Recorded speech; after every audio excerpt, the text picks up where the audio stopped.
नमस्कार।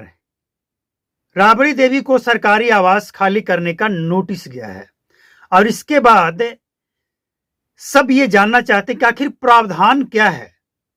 जब पूर्व मुख्यमंत्री के तौर पे आवास अलॉट किया गया, फिर वापस लेने का मतलब, खाली करवाने का मतलब क्या है?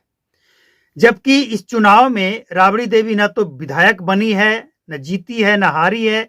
राबड़ी देवी को जो आवास मिला है वो पूर्व मुख्यमंत्री के तौर पे या फिर वो विधान पार्षद के सदस्य हैं, नेता प्रतिपक्ष हैं, इसलिए तो फिर सरकारी आवास खाली कराने का तो कोई मतलब ही नहीं बनता है। किस हिसाब से खाली कराया जा रहा है? तो सच्चाई जानना और समझना होगा। और उससे पहले सच्चाई हम आपको बताएं, उससे पहले ये महागठबंधन वाले, आरजेडी वाले की जो बिलबिलाहट, चिलचिलाहट दिखाई दे रही है, समझ भी नहीं आ रहा है कि सरकारी संपत्ति को ये लोग अपना बाप दादा का संपत्ति क्यों समझता है। क्यों ये चिल्ला क्यों रहे हैं? ये लोग, इनकी बाप की संपत्ति नहीं है। अगर ये कानून को मानते हैं, संविधान को मानते हैं, तो संविधान के तहत ही बिहार में जो कुछ हो रहा है संविधान के तहत हो रहा है। अब ये कुछ कड़े शब्द हमने प्रयोग किए हैं, लेकिन इनकी हरकतें देखकर तो गाली देने का इच्छा हो रहा है कि ये कैसे लोग हैं, कितने मूर्ख हैं ये। जनता ने इतनी करारी जवाब दी है, इसके बाद भी इनकी अकड़ देखिए। अब सच्चाई क्या है, फैक्ट क्या है? सरकारी आवास खाली करने के लिए कहा गया है, फैक्ट क्या है? क्या यह बदले की भावना है, राजनीति से प्रेरित है? मतलब क्या है इसका? तो समझिए, यह कोर्ट का आदेश है। पटना हाई कोर्ट ने और कई राज्यों के हाई कोर्ट ने 2010 में बिहार के पटना हाई कोर्ट ने यह कहा था कि किसी भी पूर्व मुख्यमंत्री को लाइफ टाइम सरकारी आवास देना सही नहीं है, नहीं देंगे। और उसी के तहत यह आवास खाली कराने का मौका दिया गया। राबड़ी देवी को आवास खाली करने का आदेश दिया गया, लेकिन बदले में वो जो विधान पार्षद के सदस्य और नेता प्रतिपक्ष हैं, इसके लिए दूसरे जगह पे उनको आवास दिया जा रहा है। इसमें क्या गलत है भैया? अब ये लोग कह रहे हैं कि हम खाली नहीं करेंगे। इनके बाप का आवास हो गया, खाली नहीं करेंगे, क्या मतलब है? कानून अगर आप मानते हैं तो खाली करना पड़ेगा। और अगर किसी को दिक्कत है, लगता है कि ये राजनीति से प्रेरित है, तो कोर्ट खुला है, कोर्ट जाओ, सोशल मीडिया पे गंदगी मत फैलाओ। एक बात। दूसरी बात, पेंशन क्यों?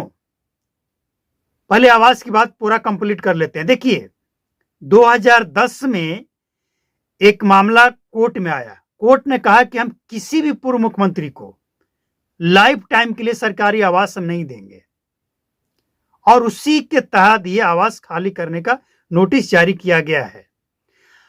कहा यह गया है कि मुख्यमंत्री जब वो हैं तब तो आवास मिला ही, लेकिन लाइफ टाइम अगर हम दें तो ये सही नहीं है और ये नियमों के खिलाफ, ये पटना हाई कोर्ट ने कहा है। इसके बाद आवास जो विधायक है उनको दिया जाएगा। अगर कोई विधायक हार गया, फिर वो आवास को खाली करे, जो नए विधायक जीत कर आए हैं उस आवास में जाएंगे, रहेंगे। आखिर कोई पहले से है, उसे दे दिया एक बार और उसे खाली नहीं कराएंगे, तो जो नए जीत कर आएंगे उनको कहां देंगे? जो नए मुख्यमंत्री आएंगे उनको कहां देंगे? तो ये कोर्ट का आदेश है। इसमें बीजेपी और जेडीयू और सरकार और राजनीति का कोई मतलब ही नहीं है। इसके बाद बात करते हैं कि भाई एक और फैसला होना चाहिए। ये जो लाइफ टाइम पेंशन दिया जाता है विधायकों को, क्यों दिया जाता है, इसके ऊपर भी कानून बनना चाहिए। कोर्ट को खुद ही संज्ञान लेना चाहिए कि लाइफ टाइम क्यों दें हम।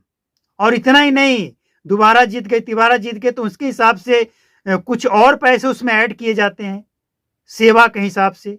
कितने साल इन्होंने सेवा किया, क्यों? 5 साल अगर कोई विधायक बना, 5 साल छोड़िए, अगर कोई जीत गया, एक बार सरकार बनी, किसी कारण सरकार चली गई या फिर वो रद्द हो गया, या जैसे भी, मतलब वो विधायक नहीं रहा, एक दिन के लिए, एक महीना के लिए, एक साल के लिए रहा, इसके बाद वो विधायक नहीं रहा, लेकिन उससे भी पेंशन दिया जाएगा लाइफ टाइम। जो भी 5 रुपए दिए जाते हैं, क्यों दिया जाए? नहीं मिलना चाहिए। किसी भी सांसद विधायक को कोई पेंशन नहीं, उस पैसे से जन कल्याणकारी योजना चलाना चाहिए, पेंशन नहीं, कोई पेंशन नहीं, कोई सुविधा नहीं।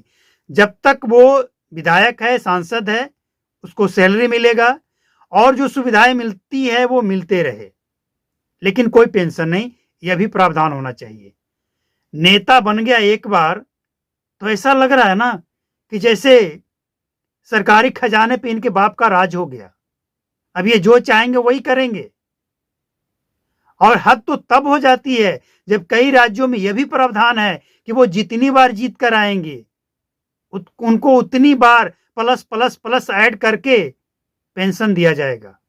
महंगाई भत्ता, फलना भत्ता, चिलना भत्ता सब ऐड करके दिया जाएगा। हद हो गया भाई।